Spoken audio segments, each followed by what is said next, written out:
Hey, what's up, garden friends? Jeff here. How's everybody doing? If you're doing well, I'm great. I haven't finished last week's video, and for some reason I'm starting on this one. I was going to take the bags off the needle palms, and I thought, you know, people might want to see the unveiling, or just have a peek, get to see what they look like. What do they look like? It's so sunny, I can't see my screen. Do you see what's going on in there? Let's see here. Have these things weighted down pretty heavily. I'm thinking they should be okay uncovered. We're supposed to have mostly temperatures in the 40s to even 60s coming up next week, so no reason I have blankets over them. I typically only cover up the needle palms when it's going to be below like 5 degrees, and that could still happen if there's still ice on the ground, but I would be surprised if it happened, because February, which is it February when this video comes out? I think it is, not positive. Yeah, February is usually more mild than January, but not always. Can always cover them back up if need be. Things are looking pretty good. Magnolia, bouncing back, looking pretty good. Rhode, look at this. Look at this thing. Unbothered. This thing was completely submerged in snow. Doesn't even care. Ginger, it's looking a little bit more rough. Oh, that's right. I was going to do a plant tour. Is that what this video is? May as well do a plant tour. Why not? But I think houseplants would be the thing to focus on. Palm trees have been uncovered. They look pretty good. I was worried about them drying out because sometimes that can be an issue underneath these claws, but no, I think they're looking okay. Although, you know, the cold damage takes several weeks to show, but I don't know, they're needle palms. I probably didn't even need to cover them up. I didn't cover up the others. They look fine. Can't say the same thing with the sable over here. It's looking kind of rough. Yeah, see, I didn't cover this one up. Looks fine, but again, it takes some time. Haven't gotten the barrels off these sables yet, only off of one of them because, well, the ground's still frozen, and they're frozen. But it is going to get warm enough that I should start trying to... Oh, okay, that'll come off. Good. Yesterday, which I was filming yesterday, it was frozen to the ground. That wasn't going to come off them, but yeah. Oh, yeah, those are warm. My concern is it's going to get way too hot inside of these things with the sun and everything beating down on them. Are you going to come off? Yeah, it should come off. There we go. They look fine. But again, too soon to tell. I think it was the right thing to do to cover them up. But yeah, it's going to really not probably be until March to May when we really see what the damage was on these. That's okay, because that's about when they start flushing out with new growth anyways. Anyway, I would like to uncover the laurels too, but there's still so much ice. I'll give that another day or two. Let's go inside and look at some houseplants. You really don't want to focus, huh? I've been zooming in and zooming out. I guess that's a little bit in focus. It's probably just because it's dark. That's what's going on here. Just starting with some updates. That's really all this is going to be for everything. Amaryllis, these got potted up a few weeks ago. Looking great. I saved some spent blooms here so you can see what they look like. This one's called Cherry Nymph. And look at that flower. Isn't that a beautiful flower? Has a lot of depth, lots of petals. Looks like there's just a little hint of white stripage on the inside. So a couple of these had started to bloom like when they were shipped, so before I'd even planted them. And I let them do their thing. They were leaning down like this, and you can see they started brown out, so I didn't cut them, and that's looking better now. Much better now. Over here, I don't remember what this one is, so I guess we'll be surprised whenever that one blooms. Everything else over here, pretty much the same. It has gotten dark out since... what, a minute ago in the video? Actually, several days has passed since that clip. So, lighting has changed. This is a Picasso spathiphyllum, or that's what it was sold to me as. Had this in a video last year, and I've mentioned a few times that I think I need to come in and just give this a heavy chop and start the whole thing over, but it is starting to put up some better looking leaves. We could call it better looking, maybe. I've seen better. I know I should come there and give that a chop, but I just always forget and haven't gotten around to it yet. Look at that begonia. So pretty. I love those glossy leaves. It's a shine. It's so silvery and so pretty, so velvety. Gorgeous. Love it. Lucky Bean, doing great. This also got a kind of a repot. Like I pulled it from its container and then drilled a hole in the bottom and stuck everything back in the container. I don't know if we'll call that a repot, but it's doing well. Orchid did some blooming. Wasn't expecting it to. This is an Oncidium Sherry Baby, and you can see where the end of the bloom stalk got bent there and died off, but it still went ahead and pushed out some flowers. This is an Anthurium planter we did in the fall on the channel.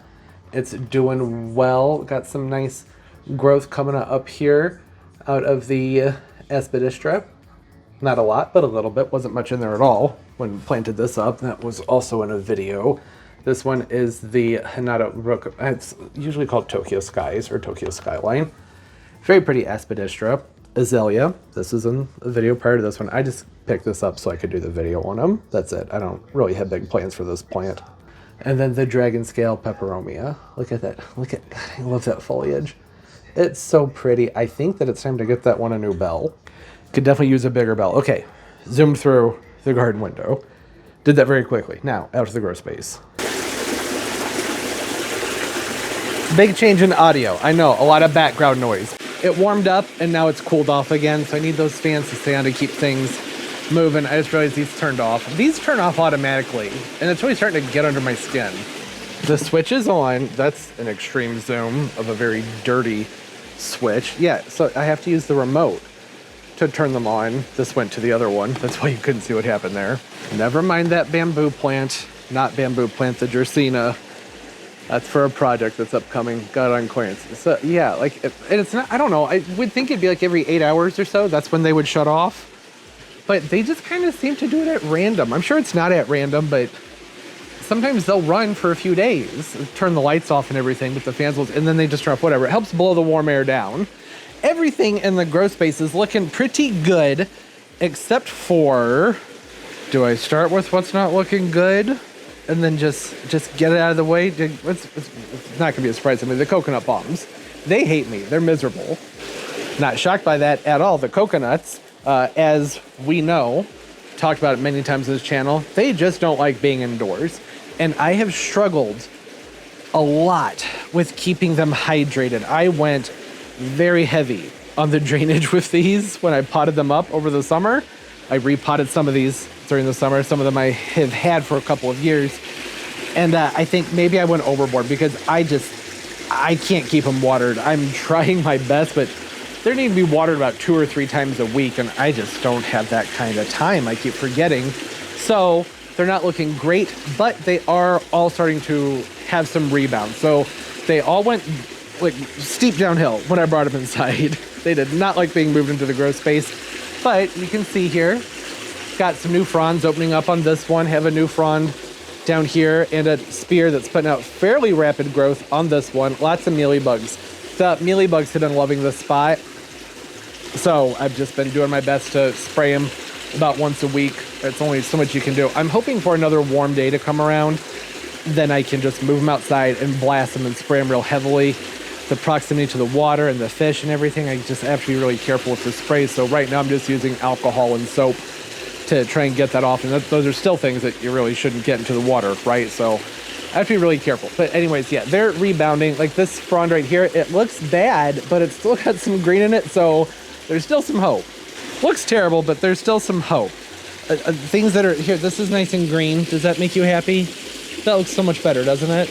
Oh, moving forward, most of what we'll be talking about are things that are looking pretty good and pretty happy. Totally forgot there was a sensor hanging from that, so I just knocked that onto the ground. Erica's looking pretty good. Mealybugs, always a thing with this during the winter time. Last winter, they weren't too bad. This winter, they're not bad yet, but that is typically more of a February, March thing, so just gotta give that some more time. They'll show up and they'll get even worse. The Alocasias, I've had to do some pruning because, well, they're huge, right? These things are absolutely massive. Look at the size of this leaf. That thing's gigantic, and they're not even putting up their big leaves right now because, you know, they're inside under artificial lighting. So these are the Alocasia Borneo Giants. I had said when I potted these up that I was probably going to keep them to just 2 or 3 leaves on each one, and that's about where I'm sticking with it. There's a new one opening up right there. So I pruned one off of this because really I was just tired of not being able to walk through here. There's a huge leaf in my face. These are doing so well. I am pleasantly surprised. I have overwintered the Alocasias in this grow space many times. And what I typically do with them is put them at the back of the pond where there's not a lot of light, and I just kind of let them hang out there. So it's just like keeping them ticking, you know, just want to get them by until spring when I can move them back outside. But this year I have left them over here. Well, I left this one right here, and you just saw I moved the other one, right? You know, that's not here anymore. I did that so that they would be able to get more light, but that came at a cost, and it's much harder now to get to the shelves and tend to things over here. But most of what's on the shelves, they don't need that much tending to. It's just typical houseplant stuff, like making sure that things are nice and hydrated and watered, which they are. That's not bone dry, not at all. Not at all. That would be weird for it to be bone dry, because it's only been like 2.5 days since I watered. No, it's bone dry. It's just the humidity. It's really low right now, and the heater's been running a little bit more. The Alocasias, though, they're doing fantastic. I cannot wait. I'm so excited to see what these are going to look like come mid to late summer this year. Because, you know, when I planted these up, they were smaller than this one. They were some little 10-inch pots, and they did all this in just a few months, and they were bigger than this when I dug them up. The leaves are a lot bigger with natural sunlight. They're inside, they're more stretched. So this gigantic leaf is actually a small leaf for this plant.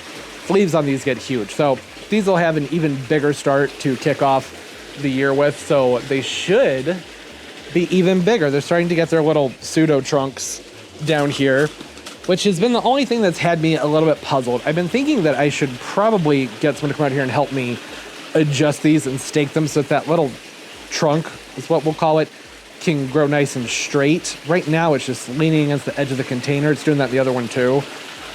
But I really don't want to tick these things off because they're doing so well. So I think that I'm just going to keep rotating them. That's what I've been doing about every couple weeks, just giving them a turn to make sure that they don't start doing some kind of weird zigzaggy thing. And I think that that should be fine. This is a curcuma that's dormant, so I don't know why I'm showing it to you. Nothing to look at there. It was just back there with a pile of things. I brought it over here so I remember to move it to a darker spot. Everything on the shelves, well, I think everything on the shelves is looking pretty good. We can go up and have a look, see how things are doing up here. I know that the Scindapsus is rather dry. So all of these guys up here, these were just repotted. It's only been maybe 2 weeks, so wouldn't expect to see much out of them just yet, but I am seeing some new foliage out of the bananas. That one is a Bulbosiana, I think, and these two over here are Unanensis. Yeah, Unanenses and Bulbianas, big, robust bananas. They get huge, really big bananas. And then this is a Vanilla Ice Hedychium, and it looks like this old growth is finally ready to be cut out. I have had this ready to be repotted for months, and I didn't get anything done with it until it started to push up some new growth. When I saw the new growth coming up here, and well, you can see it, right? Got a whole bunch of new growth back there too. I waited till that was coming up to go ahead and repot it, and I wanted to see that start moving and let it pull whatever it needed to from the foliage that it had when it was shipped. Now it's starting to do that. I think in just a week or two, I should be able to prune all that stuff off there, and it'll be looking a lot nicer. This is all stuff that's meant to go in the ground in the spring, late spring into summer. The Vanilla Ice, I don't know for sure if I'll keep it in the ground. I'll at least take a division of it and try that in the ground. And then, of course, the philodendron that's back there, I'm not putting that in the ground. It's too cold here. Same thing with this begonia. I just bring this in for color. It's nice having something in here that flowers during the winter time, and it's such an easy plant. I do nothing with it. It just gets a little drink of water every now and then, and it just grows and flowers. Such an easy, happy begonia that you can't really see anymore, but at one time you could. So once I think that these are doing, actually, I was about to say when I'm confident that these have taken to being repotted, then I might do some rearranging, meaning I'll pull the begonia forward and scoot some other things back. But looking at these Unanensis, I know I was saying that it's only been a couple weeks, so they wouldn't have done much, but these have actually done a lot of growing, a ton, since I potted them up. I want to say this is probably the highest leaf on that banana when I did the repot, and it's got, what, 1, 2, 3, 4, yeah, lots and lots of new growth out of that. And the one in the back, too. Has some lean to it. I'd like to get some more lights hung up there. I've been saying that for 2 years, so maybe this year I'll get around to it. Aroids, looking nice. This is a new thing. If you don't know about this, the scaffolding. This is new. I've wanted this for such a, look at all that cat hair. The cat was in my lap. I needed something so I could get up here and see the top shelf. So things aren't looking amazing up here because for a long time I couldn't see what was going on. So I was just kind of watering haphazardly and hoping that everything was getting watered. And there were a few casualties with that. And that was actually more over the summer. I didn't end up moving these outside during the summer, I just let them hang out in here, because with a lot of these, I think midsummer it probably would have been okay, but a lot of them, they just throw a fit when I move them outside. Probably because I do it too soon. I should wait till it's really, really, really consistently warm outside. But they were just doing so well in here that I just let them stay in here all summer. But there were a few days where it got a little bit too hot, and that was part of the reason that there were a couple of casualties. Otherwise, they're all looking pretty good, and I love this one. Isn't that just a beautiful leaf? I know some people think that this looks sickly because it's not an even tone of green, but I love it. I love the variation in the greens of this one. This is a Philodendron Columbia. There was another leaf back there. Look at that. That's so pretty. This is what it's supposed to look like. That's not a nitrogen deficiency. Just has a lot of color with a lot of different shades of green in it. And then the Red Glory, looking pretty good too. I was hoping to see some more growth out of it this winter, but winter's not over yet. The growth that is coming out is really strong and really healthy. It's nice and stiff, and that's what I like to see. I can see the, that's not, wait. Oh, it's the Maxima. I was like, look at the Anthurium over here. Well, it is an Anthurium, but it's a Maxima from Equigenera. The variety is called Equigenera. I don't know where you're stretching from. Some sort of Gloriosum. Is that a Gloriosum? Who the heck are you? Nah, Palmanii. That's a Palmanii. So that is one issue here, is everything's starting to grow together. But for the most part, they're doing well. Just a few little things they need to clean up and move. Ring of Fire up here, looking pretty good. Billy's spreading out. This is a division I took from a much larger one. And then have some more Gloriosums back there. They seem happy and healthy, and they've been low maintenance. These shelves over here are things that mostly are being grown out or just being held over, right? So the parlor palm hanging out back there. This had a ton of berries on it. It was just full of flowers a few weeks ago. Wish I had filmed that because it was so much color and it really looked nice, but I just forgot, didn't get around to it. But it seems very happy. I mean, really, mostly everything seems pretty happy. What doesn't seem happy, I'll discover as we go through this tour together. Like that, whatever that was, clearly, it's not too happy. At one point, hopefully it was, and it had a decent life. Xanthosoma, Weimsinger. Those are just things I pulled from containers during the summertime and brought them out here to overwinter them. Oh, there's another banana down there I forgot to repot, the Musella Lasiocarpa. You're not even really gonna be able to see that. It's right back there. I was supposed to repot that when I repotted all these guys up here. And it was so far back there, I forgot about it. So you need to remember to do that. The Leucocasia gigantea, I have some offsets and some divisions I brought in. Same thing with the Lutea. Have some of those in here. Bromeliads are hanging out. Doing really well too. Also, am I missing one? There should be, where's the other one? There should be two of those. I had one up here, and I had one down here. And now, oh, I see it. I see it. It fell down. It's underneath a leaf. Good to know. I can just pull that out. The Monstera leaf covering it up. All right, well, it looks okay. It looks fine. It's okay. A little bit of yellowing, but that's all right. Should probably give that some more light and open things up for this poor Alocasia down here that got smashed. I didn't even realize that was happening. There's a lot of stuff going on the ground right now. Not as much as a couple weeks ago, though. Got a lot of stuff moved and reorganized out here. What's left on the ground are things that are pretty much okay to be down there. I would like to find a nicer way to display the elbow. I mean, it's just tucked in here, and it's just kind of looking like a weedy mess around everything.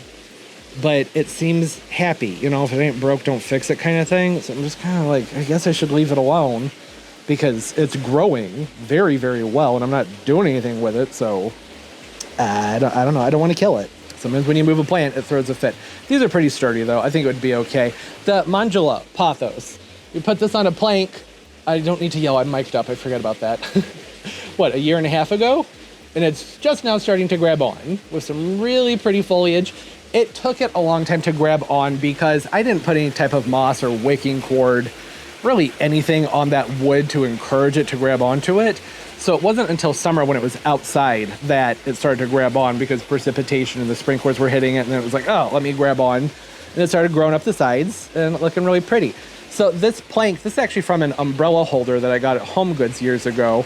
There's a full circle of those pieces, and I figured that I could just keep adding to it because there's more pieces just like that. So as time goes by and whenever it feels appropriate, I can go ahead and just bracket on another piece that'll go up another about 3 feet or so. and let it just keep doing that. I think that'll look great. I'm looking forward to seeing nice big leaves on that one. Okay, need to take an iguana break. He's behind me and he's throwing a fit. He's like, excuse me, you came out here and you're not giving me hibiscus? How dare you?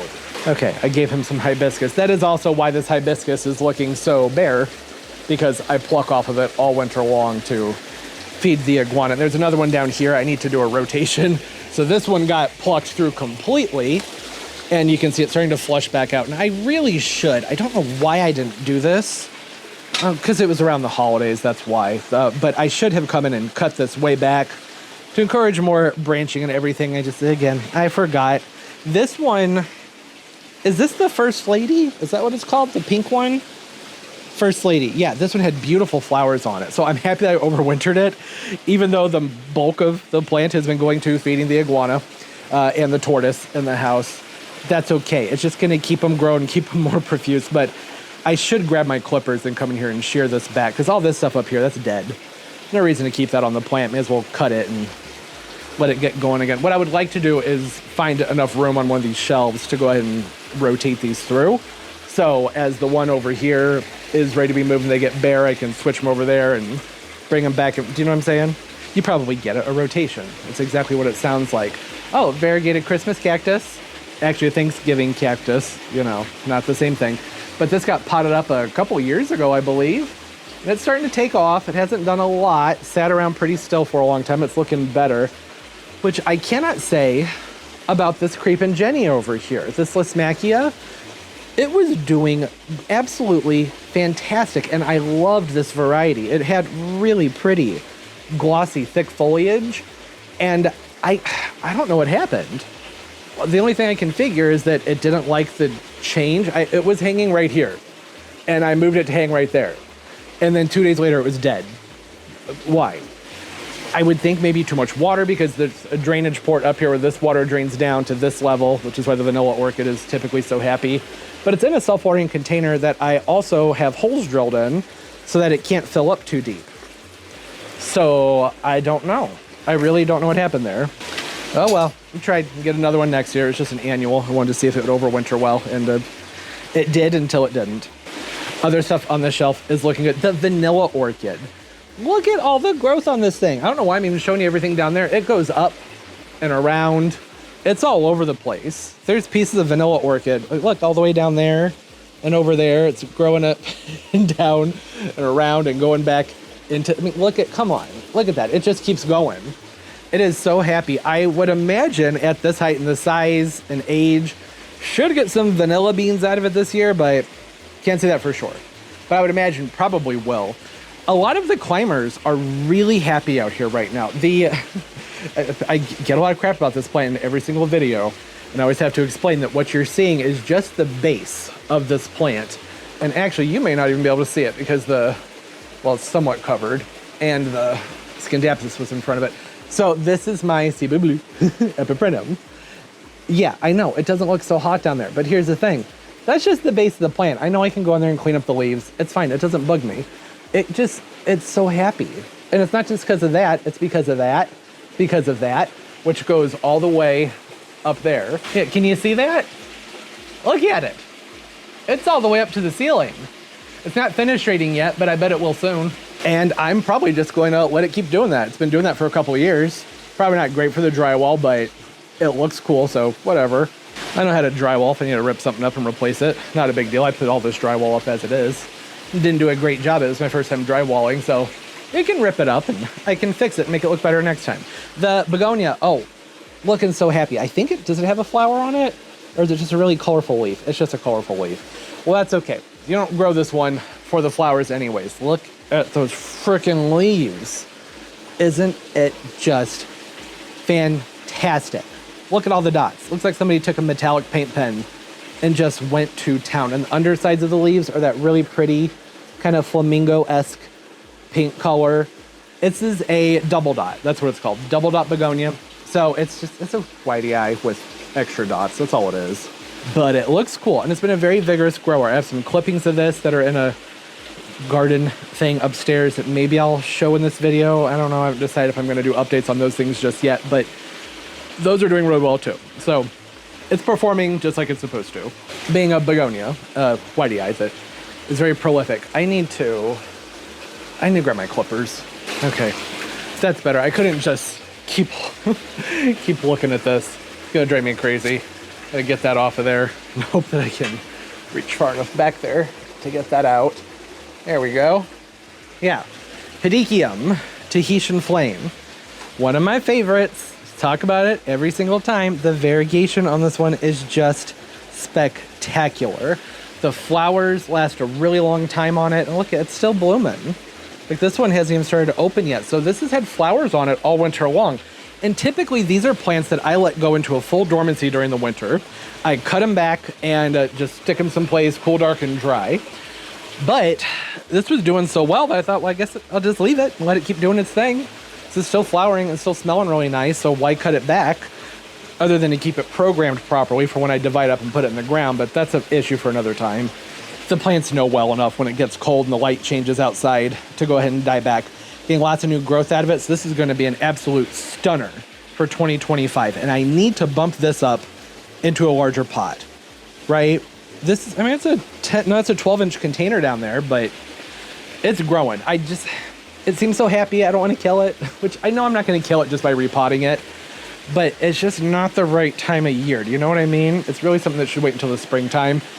And as long as it's putting out new growth, then I don't see a reason to push that, right? I should just leave it alone. None of the old stuff is really dying off except for ones that have had flowers on them. So this one's going to start dying back on it. So one of the reasons that I love this one so much, the variegation. I like the height on it too. It only goes about 4 to 5 feet, about 60 inches max when it's in the ground. The flowers smell amazing. They're a really pretty apricot color. And this should be hardy into 7A with mulch, a considerable amount of mulch, properly situated. Otherwise 7B and up, this would be hardy into the ground. And look at how tropical these leaves look. Very similar to an Alpinia Zarimbit, but can take a lot more cold. Now, the Alpinia Zarimbits, they can actually take a good amount of cold. I've had them die back on me in the wintertime and then come back in the summer, but the growth you get out of them the next year is just not worth it. It's not worth it at all because so much of the rhizome dies off. They just don't have the energy to get going and be a really nice, beautiful plant. Whereas these will just get bigger and bigger and bigger every year. So that's going to be the same case with that vanilla ice that I was showing up here. It's just beautiful. Looking great. Absolute stud of a plant. Going to be putting divisions of those in the ground, trialing them out. I have overwintered the vanilla ice before and the Tahitian flame, but I think it was after like 3 years I lost the Tahitian flame and the vanilla ice. I think it was the same year. We had a really bad winter and killed a bunch of them back, and I went minimal on the mulching that year, which was a mistake. I shouldn't have done that, and I won't make that mistake again. Look at all the variations of green that are in there. It's so pretty. I realize on camera under the artificial lighting you can't really see all the variations of green, but just trust me, it's really pretty. Looks real nice. Speaking of variegation, debating if I should stay focused on the tour, start talking about other things, and then get back to the tour. Okay, screw it, whatever. I have some plant orders that I finalized for the springtime that I am so excited about. Like, I cannot wait for them to get here. Obviously, it's going to be a while, right? Not until, I think, one of them I set for early to mid-March. The other one probably won't be here until May, because there are plants where I was like, I won't really know what to do with them until May, so I just didn't rush that order. But one of them is for a hosta that has some of the most beautiful leaves I've ever seen on a hosta. It's called, what is it called? I don't remember. First Lady. I knew it right before I started talking about it, and then it went out of my head. You guys will see all those things when it's time, but it's a tricolored variegation. So it's a green, and then a lighter green, and a yellow. And I'm not usually crazy about the yellow on the hostas, with this one, it's going to be very, very pretty. So I can't wait for that to get here, which I know, it'll still be a minute. Orchids are still doing their thing. It's a sesame back here. Looking nice. I could go ahead and cut the inflorescence off of that, so that it would just have enough energy to put up a full fresh stalk, but I don't know, I don't think I want to. I think I should probably leave it be. That's probably what I'll do. I'll leave it alone. Same thing back here with this guy who's facing the window, so you can't see him, but seemingly very happy. Have an Okinawa Silver Alocasia here that has reverted, and I need to do a prune on it, but it's putting up lots of little babies that have their variegation. So that's good. I used to have tons of these, and over the years I was giving them away, and then I just leave them planters in the wintertime because I had an abundance of them. And then all of a sudden I was like, oh, where'd they all go? I was like, I only have one left, and it's reverting. So I need to stay on top of that and really encourage that to put out lots of new growth so I can divide that up and move it around. I have another orchid here that needs to be tamed. It's not looking too great. I mean, it's looking okay. It's just, I think it rooted itself in there at an angle, which is my fault. I should have staked it up better, but oh well. It'll be fine. That might be a project that has to wait for the future. Oh, I don't know if you all will remember this, but back in the fall time, I realized that I'd forgotten to move one of the plants inside. It was this one. And it looked really bad. I went ahead and I just cut all the mushy stuff off of it, sprayed it down with some peroxide, dried that off, and then did the copper-based fungicide on it and let that dry off. And it's looking a lot better. Not as great as it would look if I hadn't left it outside multiple days in the 30s, but I mean, pretty impressive considering, right? Lots of good green stuff down there. Everything I'm seeing is all indicative of a plant that's going to be nice, big, strong, and healthy. It was very cold hardy. That's the takeaway from this. That thing, it took some cold. I want to say there were a few nights in the upper 20s. So part of it was just luck. What had happened is it got knocked off of a wall where I had it sitting. So it was down kind of underneath a bush where it had some protection. When I found it, it looked bad. But it's starting to rebound, looking a lot better. I don't think, I mean, everything else, it's little stuff. Not little, but beautiful Schefflera back there that I want to do some bonsaiing with. Nice looking Brassavola, Nodosa orchid back there. I'm seeing, what are those? This dang it, my scaffolding's in the way. I can't get to the pretty flowers. My Brassavola bloomed and I didn't even know it. I was wondering, just a few days ago I was thinking, I was like, I should probably pull this guy out so I can have a look at it because it should be blooming right about now. Oh, and it is so pretty. Plant itself is looking pretty nice.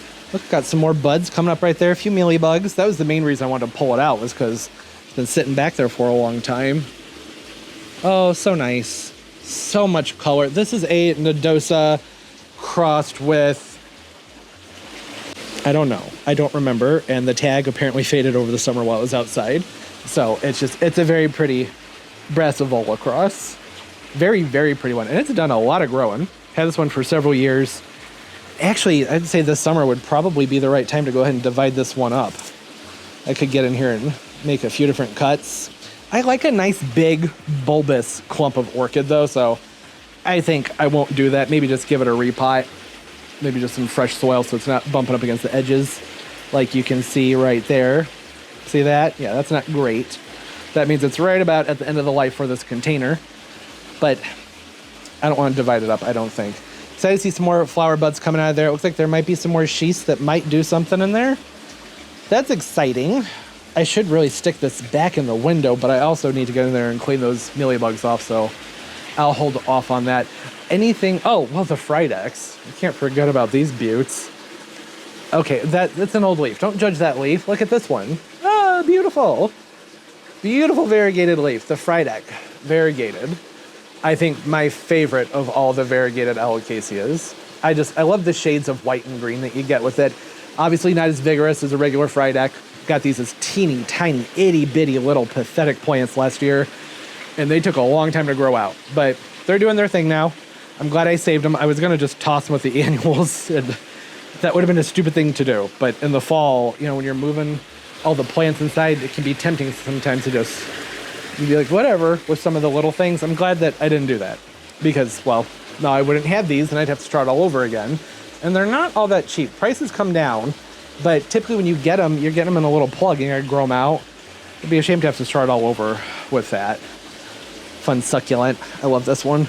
I know, you probably want to know the name. I don't remember its name. I can never remember the name on this one. I should, because it's one of my favorites, but I can't remember its name. It's Ripsalis. It's a type of Ripsalis. I don't remember the variety name.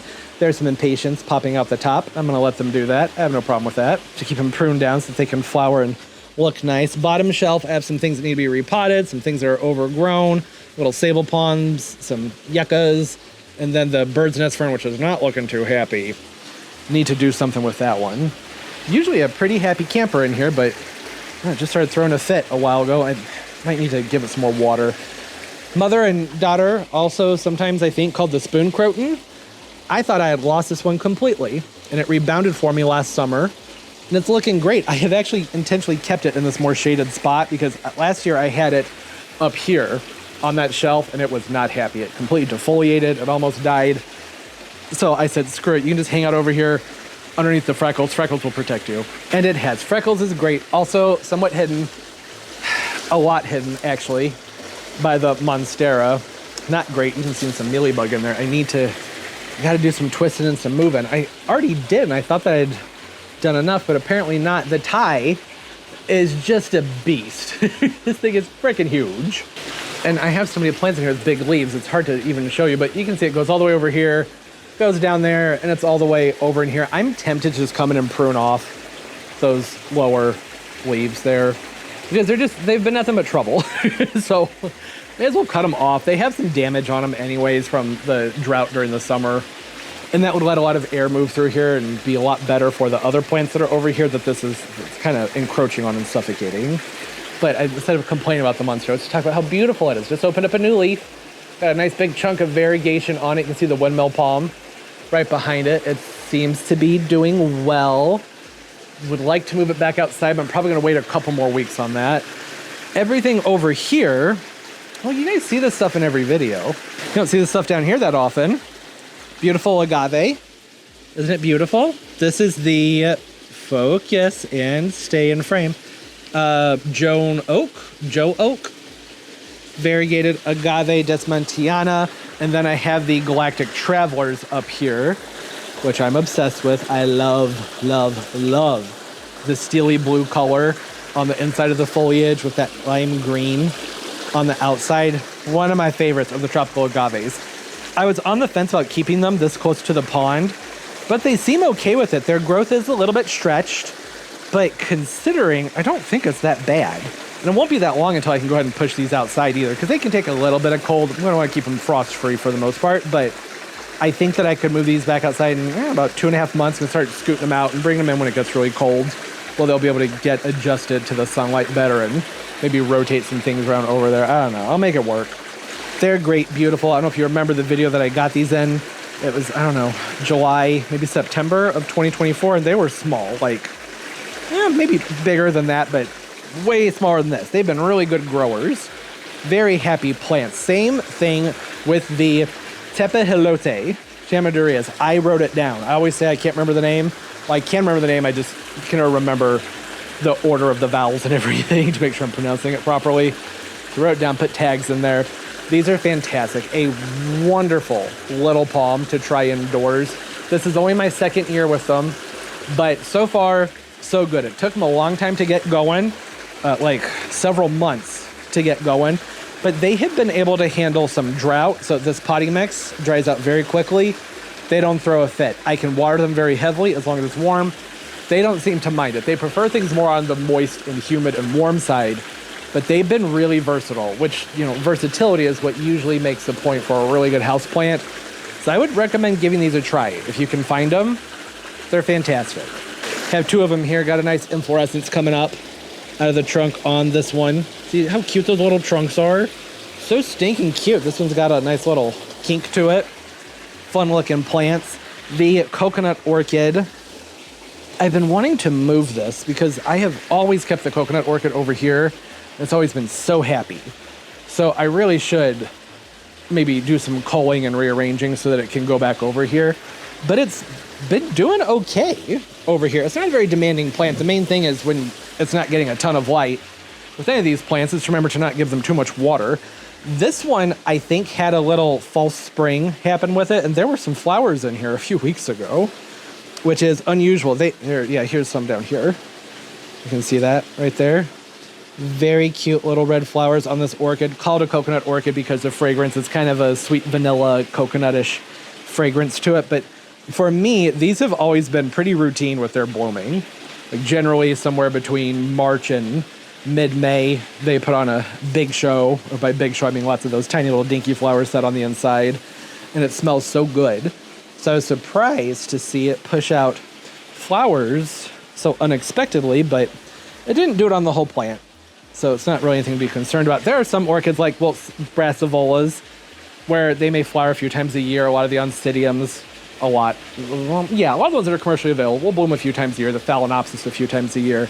But this one has always been just tried and true, sometime between March and mid-May. That's when it does its thing. So I thought that was interesting. It's looking great. Look at how big this thing is.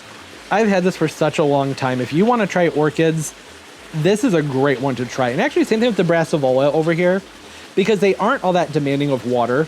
So instead of being worried about overwatering your orchid, which is something that happens a lot with the Phalaenopsis orchids, these, you can keep them a little bit more on the dry side, and they would actually probably appreciate that. And then all the general houseplant stuff, no drafts, no strong winds, protect from frost and indirect light for this one. Brassavola, I mean, some orchid hobbyists will disagree with this, but Brassavolas, Cattleyas, typically some direct morning light, okay for them, as long as the air is not too dry. So there's some versatility. That versatility is back to us talking about these guys. And there are some other palms I've been trying over here, like the king palm. This guy's new. There'll be a video out on this one in a few weeks. Got this several months ago. And it hasn't done much, but it was sent bare root. So it's been needing to get itself established in this container. And then I also had the Montgomery palms, Montgomeryanas, that they took some time to get adjusted. So these were sent not just bare root, but field dug.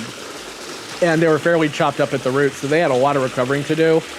And you can see they have some spots, not some, a lot of spots on them. And that's because I have a hose down here that I use to just spray everything down. It does not like that.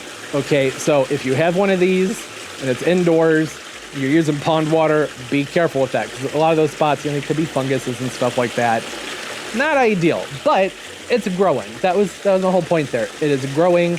It's not been anywhere near as fussy as Adenidia palms usually are for me. I'm going to use the zoom here to cheat and do a little spider mite check, because this is right about where you'd be seeing them on that new frond.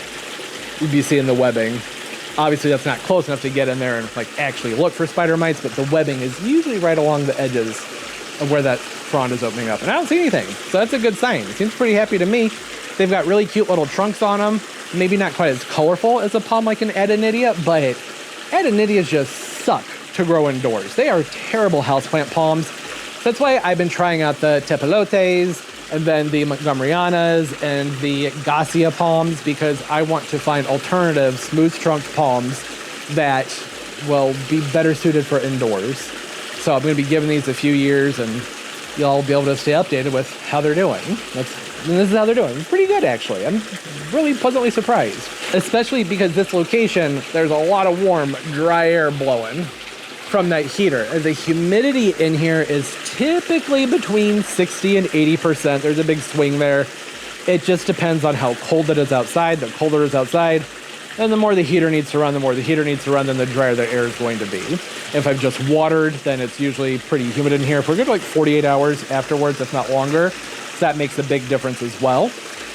Typically, I haven't seen too many issues with dryness on the plants. Like you can see, there's some kind of brown edges on there, but really not that bad, considering 10,000 watt heater right there, right? And that's a lot of dry air. There have been winters where I'd bring in the Adenidia palms and I would keep them over here about like that, about that far back, and they just would fry. They would throw a fit, they'd get covered in spider mites, they would either not be getting watered enough or they would be getting too much water, and none of that even mattered because they would just dry out like crazy from the air from the heater. Although I think I only had that heater 1 year with the Adenidias. Prior to that, I was using lots of little heaters later on. That doesn't matter. You get the point. Adenidias suck for indoor growing. I think that these are a better option. This Tachychroma elegans is another one that I'd like to get some more to keep inside. But I already have that one really huge one that could be moved away with a crane and put in a greenhouse during the winter time. So I should probably not get any more of those and just keep trying some of these other guys and talking about them on the channel. I'm really enjoying them. I'm looking forward to seeing what they look like come probably early to midsummer, because I just have been assuming that growing these, it's just gonna be one of those things where I'm just keeping them going, like not looking to make sure that they're beautiful, perfect plants. Like I just want to keep them alive.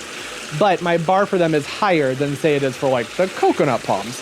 Whereas the coconut palms, I've had plenty of winters where it's not unusual at all for these to just completely defoliate and there's just a little chunk of spear left, and they get them outside and fertilize them like crazy and the heat rolls in and then they rebound and look a lot better. But it just depends, right?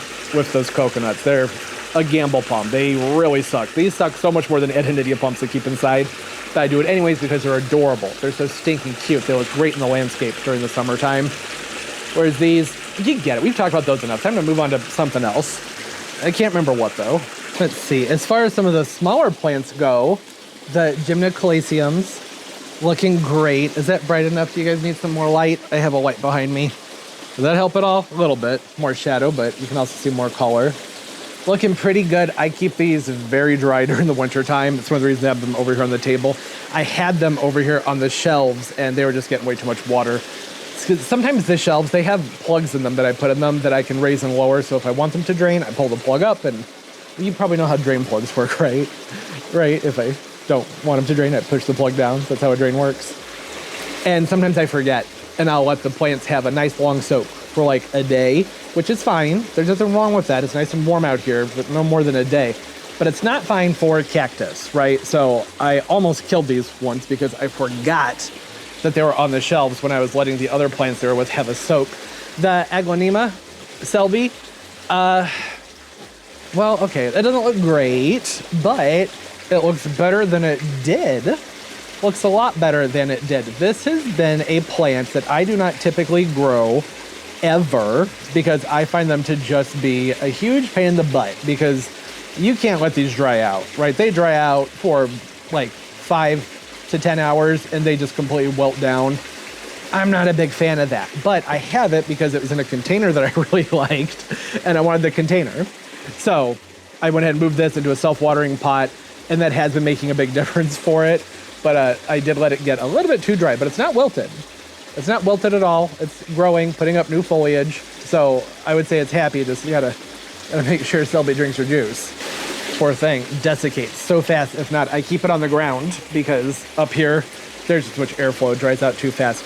I've been seeing the comments about the wart pipe and people saying, why haven't you planted that up yet? And all I have to say is just be patient. I have a plan. There is a specific cactus I wanted to put in this. I was torn between, I think Michael suggested this as well. This one of the red moon cactus, because that's gonna be like kind of the closest look you get to the piranha plants, you know, from Mario, the things that came out of these in the game. But I don't know if you remember, was it Mario 1 or 2? I don't think it was Mario. It wasn't Super Mario. In one of them, they were the little ball cactus. They were like just tall balls, and they would wiggle around, and they'd move this direction, and they were annoying, and they'd kill you if they touched you. So I wanted to get something that looked like that to put in here, and well, it'll be here hopefully in a week or so. We can get that planted up. Hanging baskets, all looking pretty good, especially the chlorophytum. Look at it. It's got lots of new growth on it. Very happy plant. The Dichondra, I'm gonna say not too happy, maybe even dead, I don't know. I can't tell, I can't get to it, I've been blocked off by the Monstera. Never ideal for that to happen. When I had to move a whole bunch of plants in here several weeks ago for the cold blast I went through in January, it sealed me off for a few weeks from being able to get to some other things. I've since moved most of those out, but there's still a few spots I can't quite get to. With that, just talking, I can come back here and show you. So I couldn't get to anything over here, and this is all blocked off by Christmas stuff that needs to go back up in the attic, and it's still down here because that whole area was filled up with stuff, so I couldn't get it up into the attic. But now, just waiting for another warm day to come by, so get these doors open, move some plants outside, and make room to go ahead and get the stuff up there in the attic. That's the back side. Mule palms, a little bit pressed for space, but they're looking all right. Windmill palm, looking good. I'm seeing what looks like nice, healthy spear growth in the middle. Glad to see that. Alpinia zarumba variegata. This one has shocked the crap out of me. This is a plant that typically does not do well in the winter. This is a Yucca rostrata that had crown rot, you see? See what happened? We'll be doing a video on that later. Very sad, but these things happen. So the zarumbas, I've done videos on them about caring for them over winter. It's a plant I typically just don't bother with because they're like the Adenidia palms. They typically want things really warm and humid and some airflow, really bright indirect light. But this particular one, out of all the ones I've ever grown, was just talking to me all summer long because look at how freaking huge the foliage is on it. This down here might be a little bit more typical of what you usually see on them this size, but even this is pretty wide. It's a nice wide paddle-shaped leaf. They're usually more variegation than this even, but sometimes less, much more slender. And this particular one just has the biggest freaking leaves. It's hard to get it to show on camera, but they're just huge for one this size. I see them with giant leaves like that when they're much larger, like 5-6 foot tall plants, even taller than that. But not when they're only like 36 inches. No, that's not normal at all. And I'm so glad I brought it in. One, just because whatever's happening with this thing genetically that makes it so beautiful, I'm into it and I want to keep it around. But also, this has been so freaking sturdy. I have not had to really fuss with this at all. There's some dieback on the inside, but not very much. It's putting out a good amount of new growth, considering I haven't been doing anything special with it. It's just hanging out here in the front of the garage where it gets lots of cold drafts from the garage door. It gets basically no light, and most of the water it gets is water that just runs around it and underneath it, because I've tried to not water this one very heavily because of rot issues. And it's in a soil, it's in a moisture retentive soil. The Moisture Max soil is a brand of soil, because they're so freaking thirsty, right? So I like to use a moisture retentive soil for them. I had stuff to it so it drains well and everything, but maybe that's what made the difference. I don't know. But it's looking fantastic. Usually by February with my Alpinias, when I bring them in, it's mostly just a whole bunch of this brown stuff down here. That's all you get with them. And then I got to cut them back, keep them someplace cool, dark, and dry, and then move them to someplace really bright and warm around, I'd say, March into April, to get them going again so they look nice when it's time to take them outside. And I may still have to do that with this one. I don't know, but I'm just impressed with how great it's doing with how little I've done for it. Those are my kinds of plants. The ones that are just like, I know you're not doing anything special, but I'll just keep growing. Just keep being fabulous. Speaking of fabulous, there's a croton. I don't know. I gotta like get all the way up here. Can you see it? You get it. It's huge. Absolutely gigantic. Repotted this a couple years ago. Had to do a lot of restaking with it to keep it shape because it just kept wanting to fall over. I think that it has finally taken to its new container, and it seems much more sturdy in there. You see I have a lot of stakes in here. Stakes all the way through this thing to keep it shaped properly. Looking happy. Hasn't dropped many leaves at all. You know, with crotons, sometimes you move them in and they drop them all. Sometimes I move them in and they don't drop any of them. I don't know. Generally, they're just plants that don't like to be moved around. But I think that I left this one out long enough, and I had moved it to a spot where it was getting a lot of sun during the summer, and then in the fall I moved it to a spot where it was getting a lot of afternoon shade, just because I had a hole that needed to be filled.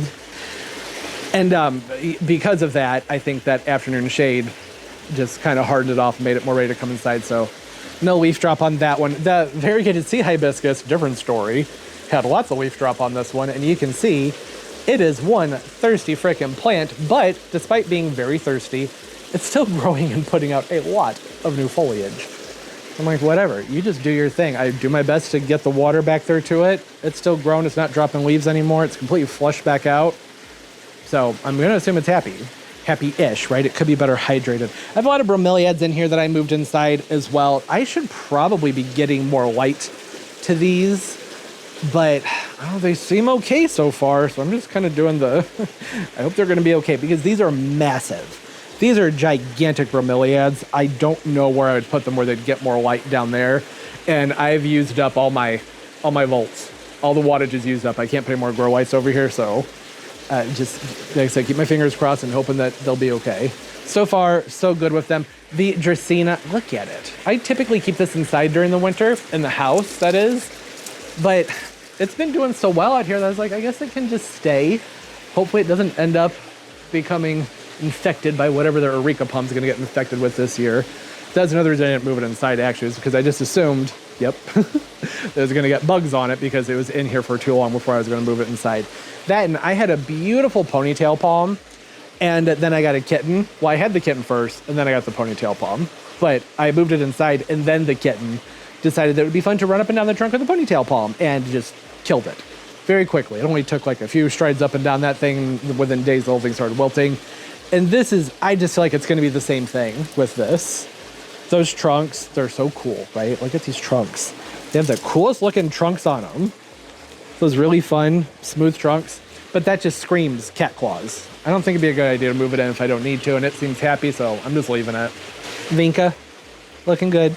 Didn't need to overwinter them, but I did. I'm pretty Tradescantia in there. Got my Porphyra down there that I need to take some cuttings from and do a cutback on. variegated basket grass overwintering pretty well. That stuff doesn't usually overwinter well for me inside, but so far it seems happy. Oh, and then the floating planter.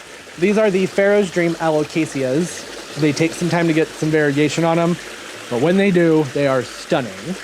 Tried these from Brian's Botanicals last year. They were expensive. They're like $100 for one. They sent me two because they were so incredibly small. And they were saying that they're supposed to be very, very cold hardy. And that's something where it's kind of like we have to wait and find out. So I have the ones outside mulched. And these are just little runners that I pulled up because these things spread like insanity. They had little runners popping out all over the place on them. So I went and pulled some in, dropped them in here, as well as the top of a Dracaena that I'm going to say I should probably just pull out of there because it's clearly getting way too much water. But it did grow some roots, so that's good. Look, it's got roots on it. Would you focus? There we go. So that just needs to be moved to a much drier environment. And oh, and it left some room for the Colocasias to spread around. So this is its newest leaf. No variegation yet, but you can kind of see the potential, right? I see it. It's going to be beautiful. These also have to deal with the torment from the heater that's just directly up there. I really didn't think these would do very well because the heater blowing on them, but it really hasn't damaged the leaves all that much. Now you can see there's some dryness to them, but not that bad. And we are just about through with the coldest part of the year. Almost. We really need to get through February. There will be more cold snaps in March, possibly even April. We've had snow in April and May, so it's just unpredictable. But I'm talking having to worry about dropping below like 20, really 30 degrees outside. Once we get to that range, it stays a lot more warm and humid. In here, the heater doesn't have to work as hard. So I think that we'll start to see more growth out of these. They grew really, really fast when I first put them in here. There's little sticks. Then the old stuff died off, like you can see right there, and just threw up new leaves like crazy. And then they just started to sit still. I don't really know what that's about, but I'm okay with it because they're not dying. They're just hanging out and chilling. And I would assume that it's just a matter of there's not enough energy available to them, not quite enough waste in the water, perhaps, to support the nutrients that they want to have a lot of foliage on them, like that root to shoot ratio stuff. You've ever heard about that before? So they just probably need to root out some more because there were no roots on these. There's just a little nub, but not much. So hopefully they'll root out some more, fill this in, and then start to take off with growth, and I will have some to work with next year, just in case the ones that are in the ground die during the winter. And if they don't die in the winter, which would be ideal, then I just have extras to play with. Who doesn't love that? I do. I love extras. Also, if you were interested in these, Brian's Botanicals released them for their 2025 pre-orders, and I think the price of them is now $39.99. I'm not positive. I'm pretty sure that was the price, which to me is very reasonable because I know right now it doesn't look like much, but these have a stunning leaf on them. It reminds me of a Gloriosum philodendron, but hardy, probably into zone 6 with some protection. Highly suggest checking them out. As far as the rest of the plants go, there are some things in here that we can't really talk about yet because they're going to be in upcoming videos. But, well, actually, I think that's about everything. Prince of Orange, doing its thing. Yeah. I have some plants inside that I thought about giving some updates on, but I'd like for some more time to pass and do a separate video with those. So I'd say that's enough. About an hour long. That's pretty dang good. Hope everybody's doing well. Comment down below. I'm about to lose my voice too, so that's another good reason to go ahead and wrap it up. Yeah, comment down below, say hi. I love talking to everybody. I am so sick of winter. As long as there's snow on the ground, I don't mind it because it's pretty. But when the snow melts, everything outside is brown and blah. There's not a lot of evergreens here. So I am ready for spring or for more snow. One of the two. I would like to start doing some more crafty activity things out here. I have a lot of plants coming in the mail because there are a few terrariums I'd like to get done. I picked up some awesome clearance plants at Lowe's the other day, and we'll see those next week. This one's gotten too long, so let's wait till next week to look at those. I hope everybody's doing well, having a great day, great life, and everything's going absolutely beautifully for you. And of course, as always, and most importantly, everybody, keep on growing. Bye-bye.